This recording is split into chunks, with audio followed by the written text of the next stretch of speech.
Assalamualaikum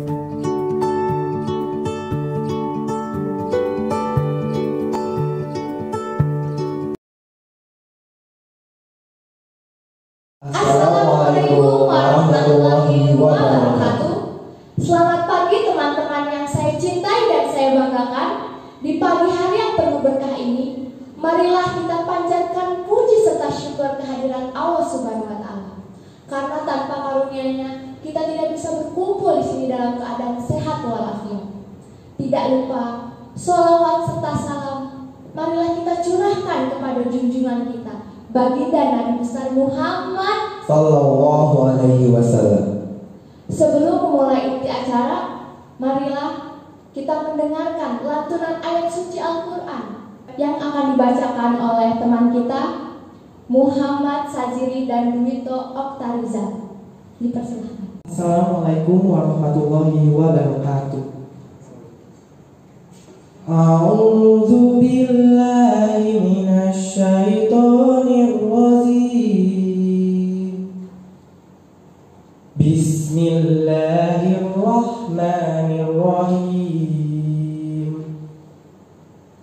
Alam nashrah laka sadrak wa wada'na anka wizrak alladzi anqadha dhahrak wa rafa'na laka zikrak fa inna ma'al usri yusra inna ma'al usri yusra fa idza faragta fansab wa ila rabbika farghab. Shadaqallahul adzim. Aku berlindung kepada Allah dari godaan syaitan yang terkutuk dengan menyebut nama Allah yang Maha Pengasih lagi Maha Penyayang. Bukankah kami telah melapangkan dadamu Muhammad, dan kami pun telah menurunkan beban darimu yang memberatkan punggungmu, dan kami tinggikan sebutan namamu bagimu. Maka sesungguhnya beserta kesulitan pasti ada kemudahan. Sesungguhnya beserta kesulitan itu ada kemudahan. Maka apabila engkau telah selesai dengan sesuatu urusan, tetaplah bekerja keras untuk urusan yang lain, dan hanya kepada Tuhan mula engkau berharap. Maha benar Allah dengan segala firman-Nya. Terima kasih kepada teman kita Muhammad Sajiri yang telah membacakan ayat suci Al-Quran dan Duwito Oktarizal yang telah membacakan sari tilawah. Kemudian kita kembali lagi pada Sunlight Millennial Smart Trend Virtual Ramadan tahun 1442 Hijriah. Sebelum itu, saya mau nanya dulu nih teman-teman, gimana kabar teman-teman di rumah sekarang? Semoga kalian juga pada sehat ya. Terus puasa hari ini gimana? Lancar? Masih semangat? Harus semangat dong. Karena kita harus semangat dalam menjalankan perintah Allah Subhanahu wa Ta'ala. Dan juga di bulan puasa ini, alangkah baiknya kita juga memperbanyak amalan-amalan yang bermanfaat agar puasa kita nggak sia-sia nih teman-teman. Ngomong-ngomong tentang amalan, salah satu amalan yang bisa kita perbuat selama bulan Ramadan yaitu dengan mendengarkan hal-hal yang bermanfaat juga. Zaman sekarang semakin besar era globalisasi, berdampak juga bagi kita para remaja. Betul kan Agafi? Iya betul banget nih. Di era globalisasi sekarang udah banyak banget merubah perilaku remaja kayak kita gini nih. Terutama seperti gaya hidup yang udah mulai ke barat-baratan dan juga mungkin pergaulan bebas. Oleh karena itu nih, di sini kita akan mendengarkan talk show remaja dengan tema bincang pasal masalah remaja. Dari talk show ini akan diisi dari guru tercinta kita yaitu Ibu Hajar Resmini. Assalamualaikum Ibu Hajar Resmini. Bagaimana Bu kabarnya hari ini? Alhamdulillah kalau begitu. Dan juga ditemani oleh Bapak Fauzan selaku ketua komite kita. Assalamualaikum Bapak Fauzan. Bagaimana kabarnya Pak? Alhamdulillah ya Rabbil alamin kalau begitu. Mengenai bincang pasal masalah remaja, Ibu Hajar Resmini, menurut Ibu bagaimana sih tanggapan Ibu mengenai remaja zaman sekarang? Terima kasih atas pertanyaannya. Remaja zaman sekarang sebetulnya ada sisi positif, ada sisi negatif. Dari segi positif, remaja sekarang itu lebih kreatif karena didukung dengan teknologi yang mutakhir, berbeda dengan zaman ibu. Negatifnya, kalau remaja itu tidak bisa memanfaatkan fasilitas-fasilitas yang baik, tapi dia menggunakan dengan hal-hal yang tidak baik, itu negatifnya. Secara garis besar, bahwa remaja zaman sekarang lebih banyak mengikuti perkembangan ke arah yang positif.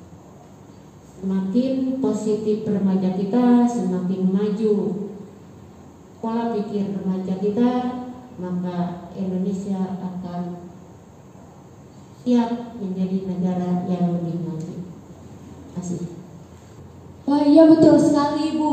Remaja sekarang memang sudah banyak yang bergaya kekinian dan bergaya kebarat-baratan. Karena globalisasi semakin besar, berdampak pula bagi kita para remaja. Kira-kira menurut Ibu, apa saja sih Bu permasalahan remaja kekinian yang kerap kali kita jumpai? Permasalahan remaja yang sering kita lihat di akhir-akhir ini, kita bisa lihat dari pertama segi internal, yaitu dari segi keluarga. Apabila keluarga itu harmonis, menanamkan disiplin dari mulai mengerjakan kegiatan keagamaan dengan baik, lalu keteraturan di dalam mendidik anak, maka sebagian besar remaja ini insya Allah tidak mengalami suatu masalah. Apakah itu bisa dijamin dengan kondisi rumah tangga yang baik, di rumahnya harmonis? Tetap ada. Siapa dia?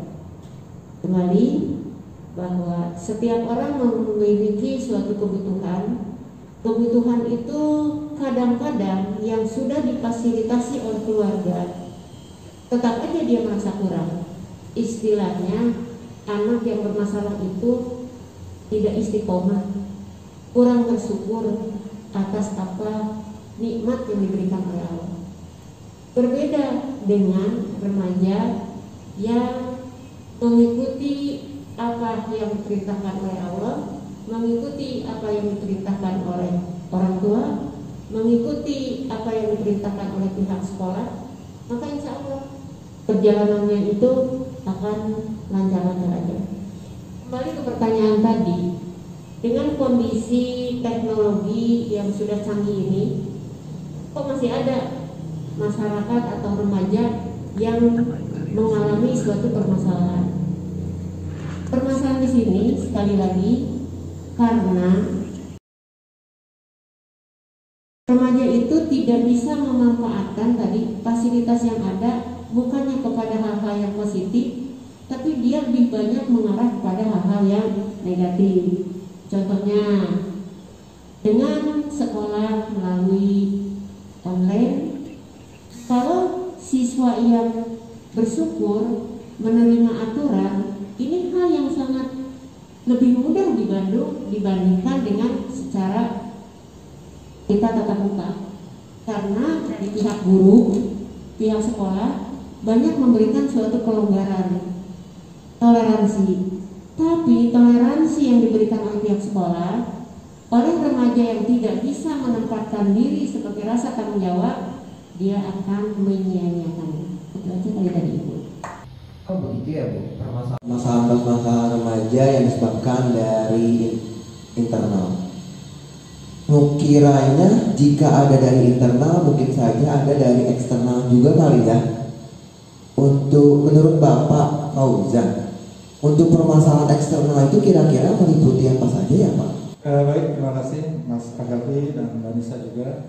Menyinggung tadi yang disampaikan Bu Risma ini saya setuju ya, masalah internal di kalangan remaja. Benar sekali, masalah remaja ini bervariatif. Banyak sekali problem yang harus ditanggulangi dan diatasi oleh kita semua. Internal yang tadi disampaikan oleh Bu Hajah Rusmini, saya merangkum itu masalah bahwa remaja itu sedang mencari jati diri. Gue mau kemana nih? Apa sih sebenarnya yang gue pengen capai? Apa gue harus jadi ini, jadi itu. Itu jati diri. Ya. Permasalahan internal seperti itu. Kadang ada juga rasa cemas di remaja. Ya. Kecemasan. Ada juga yang yakin, ada juga yang cuek, ada juga yang ya sudah gue begini-gini aja. Tapi juga ada juga yang punya planning yang baik. Nah, saya coba pertanyaan Mas Agapi tadi dari sisi eksternal. Ya, permasalahan eksternal itu dapat dipicu oleh lingkungan sekitar.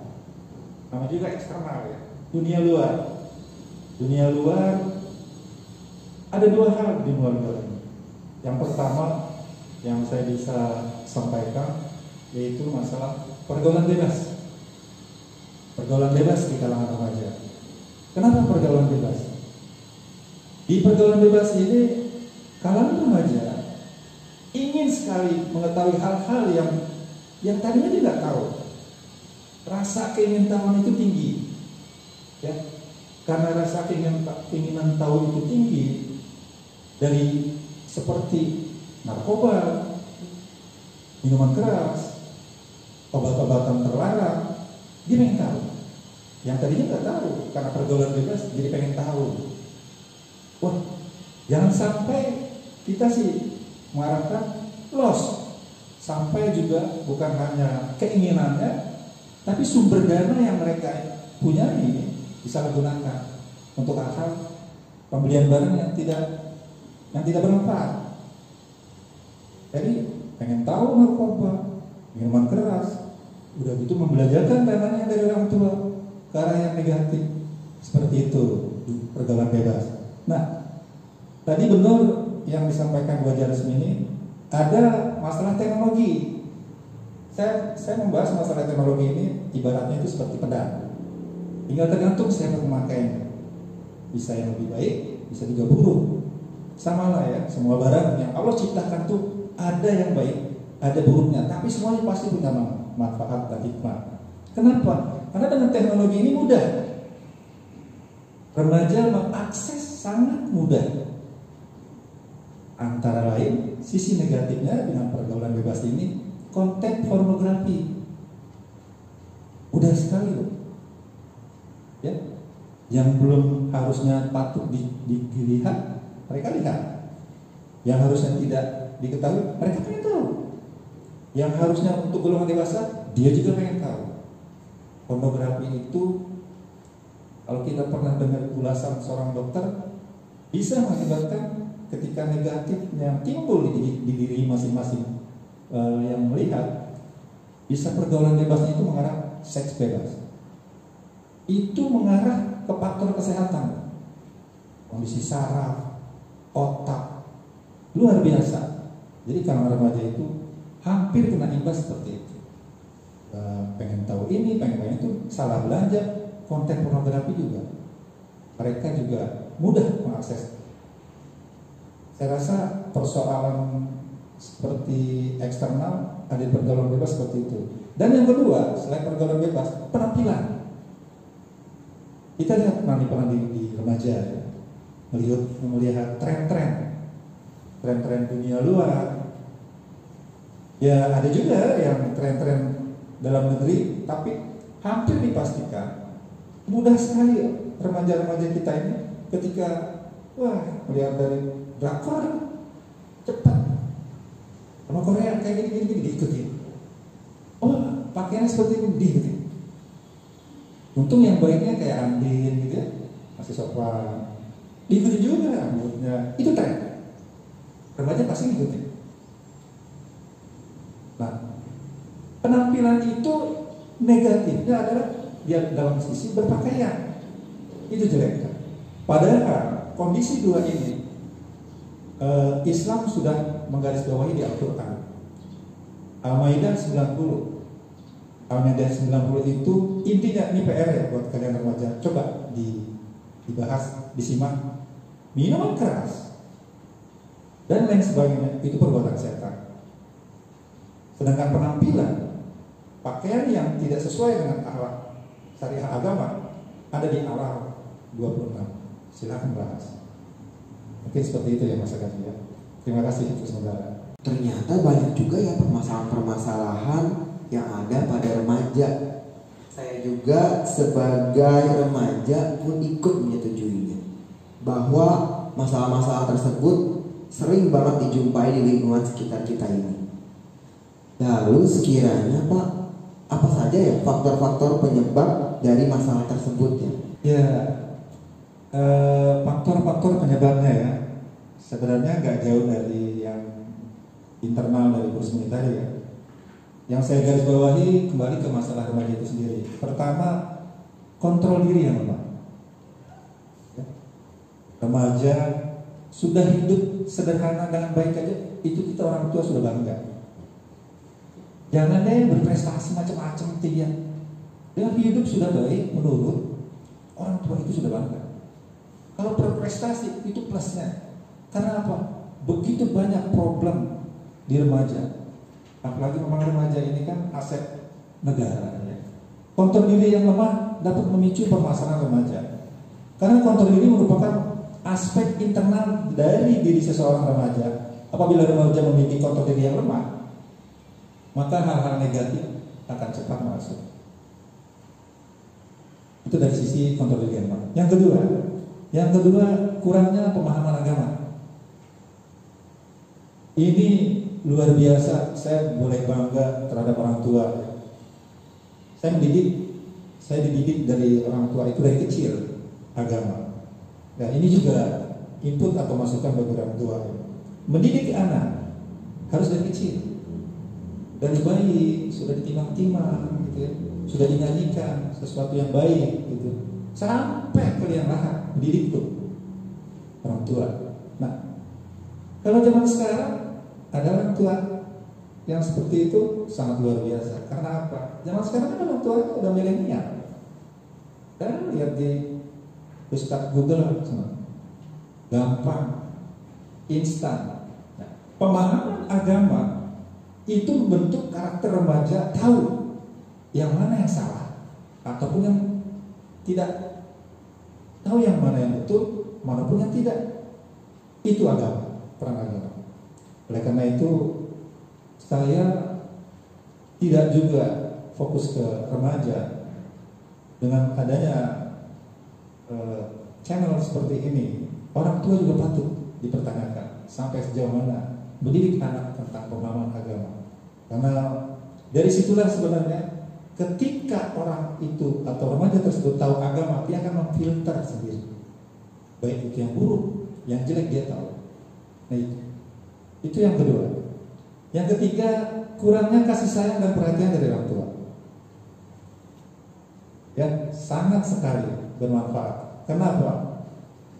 Kalau saya pribadi mendidik anak ya, anak saya itu sebagai teman. Terus gimana caranya anak saya itu punya rasa kasihan sama saya, sama orang tua?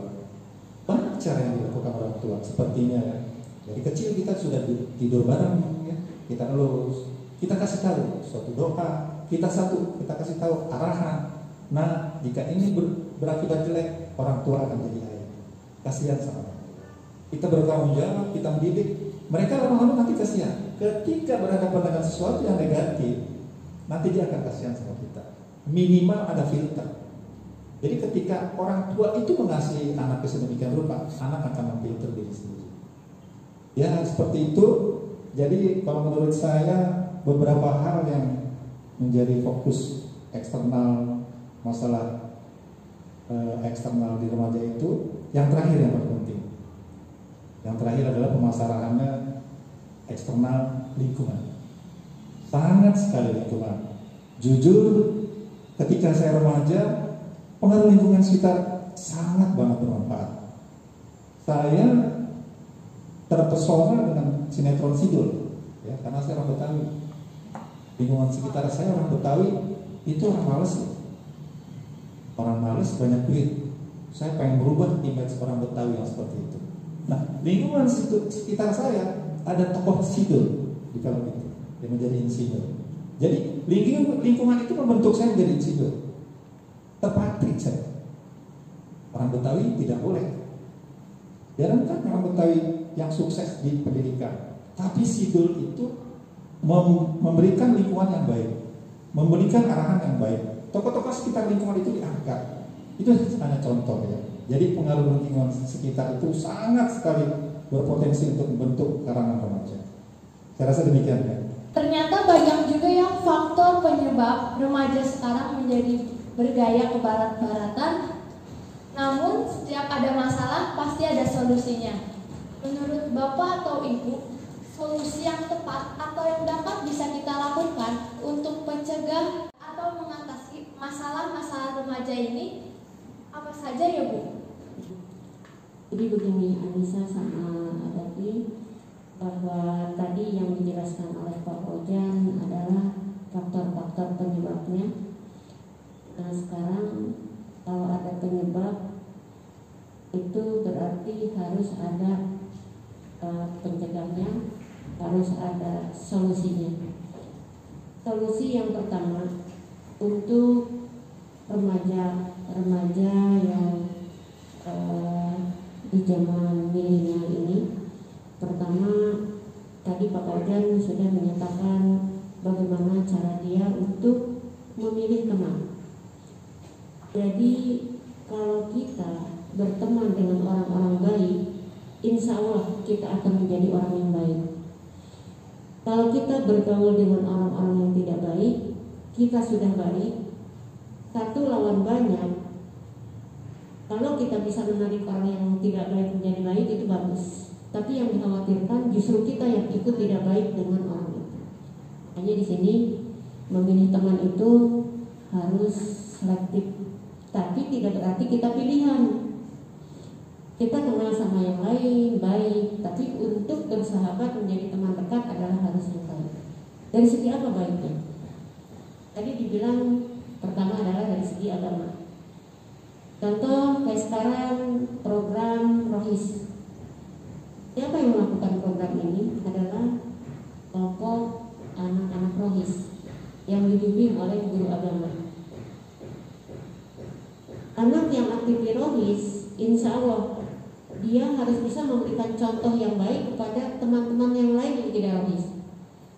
Mereka akan menilai bagaimana cara sholatnya anak-anak Rohis. Kalau masalah bisa ngaji atau tidak bisa ngaji, kita bisa belajar.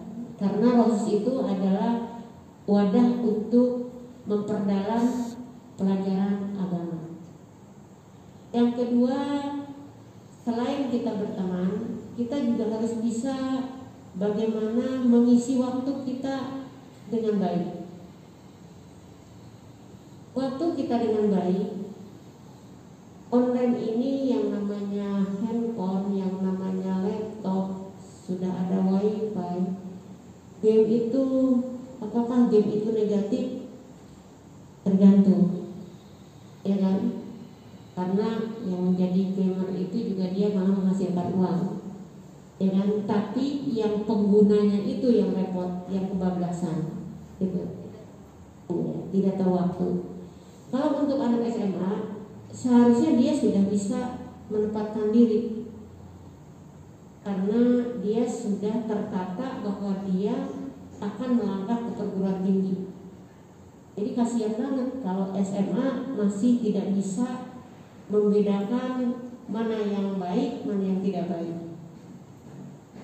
Yang berikutnya, sebagai remaja itu dituntut menjadi remaja yang kreatif dan inovatif. Acara ini bisa berlangsung karena dikerjakan oleh orang-orang yang kreatif dan berinovatif. Kegiatan ini membutuhkan waktu. Ngapain kita kumpul di sini? Kenapa nggak tidur aja di rumah? Tapi karena kita ingin memberikan hal yang positif, kreativitas kita diarahkan ke hal-hal yang positif. Lalu yang keempat, bagaimana sih supaya remaja itu juga bisa dijauhkan dari problem yang dia hadapi? Harus terbuka dengan orang tua. Tadi Pak Fauzan bahwa saya kepada anak saya itu seperti teman, sama guru juga. Tapi kadang-kadang siswa kebablasan, gitu. Dengan guru boleh berteman, tapi guru itu tetap guru, wajib dihormati. Dengan orang tua kita berteman, tapi itu orang tua, nggak bisa seenaknya kayak teman. Gitu. Arti berteman di sini bahwa anak bagaimana caranya bisa terbuka kalau dia menghadapi masalah. Jadi orang tua tuh tidak sibuk melulu mencari uang, mencari nafkah, pada waktu untuk anaknya. Yang berikutnya, selain keterbukaan itu bahwa remaja sekarang itu ingin diberikan kepercayaan. Benar nggak Nisa sama Agapi? Kalau kita dicurigai terus enak nggak? Yang di rumah juga sama. Pergi sedikit, pantau terus, ya kan? Nggak mau. Terus handphonenya nanti diperiksa, nggak mau. Karena ada privasi di situ. Apakah orang tua wajib menghargai privasi anak? Wajib. Jadi di antara orang tua jangan cuma orang tua yang punya rahasia, anak juga punya. Ada suatu hal yang orang tua tidak boleh tahu sama anaknya, begitu juga tentang orang tua anak nggak boleh tahu. Jadi harus saling menghargai. Kepercayaan itu akan tumbuh apabila keduanya ada saling pengertian. Kalau semuanya itu berjalan dengan baik, insya Allah remaja itu akan lulus untuk menghadapi permasalahan-permasalahan yang ada di lingkungannya. Itu aja kali Anissa. Benar sekali Ibu. Teman-teman gimana nih? Sudah jelas kan apa yang telah disampaikan oleh narasumber kita? Masalah remaja memang sangat banyak jenisnya yang dipicu oleh berbagai faktor-faktor tadi. Tetapi ada solusi yang seperti kita mencari teman yang baik, melakukan kegiatan positif, dan kita juga melawan hawa nafsu kita. Nah teman-teman, kita sudah sampai di penghujung acara. Terima kasih atas perhatian teman-teman yang telah menonton dari awal hingga akhir acara. Saya Anissa Nusniawardani dan saya Muhammad Agapi Putra. Mohon maaf bila ada kesalahan. Wabillahi taufiq wal hidayah. Wassalamualaikum warahmatullahi wabarakatuh.